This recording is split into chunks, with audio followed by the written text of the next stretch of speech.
Balaji studio Delhi. DJ Amit Tiwari अब है।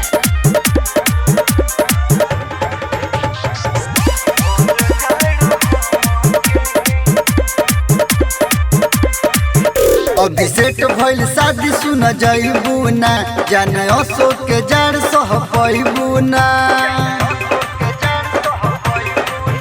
अभिषेक भइल शादी सुन जइबू ना, जाने अशोक के जड़ सह पैबू ना।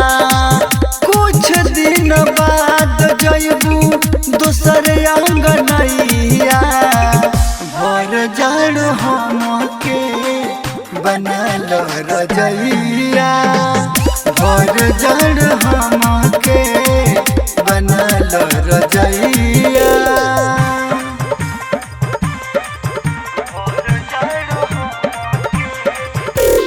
डीजे अमित तिवारी अब है।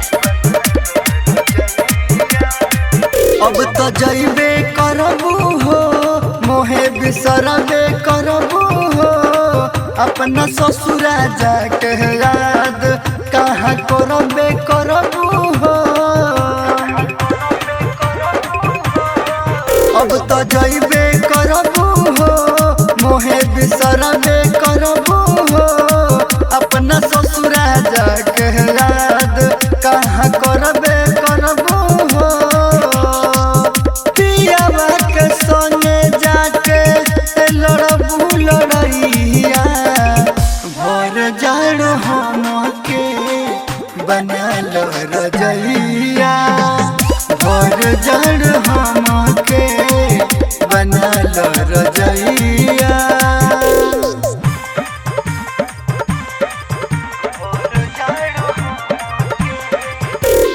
डीजे अमित तिवारी अब है। तोहर कहेला यार कर तारू इनकार, हमके भूल गइलू जब से तोहर मिलल बाबा तार। तोहर कहेला यार कर तारू इनकार, हमके भूल गइलू जब से तोहर मिलल बाबा तार। दीपू अशोक के छोड़लू कलैया, भर जड़ हमके बनल रजैया, भर जड़ हमके बनल रजैया। Mix by Balaji studio Delhi.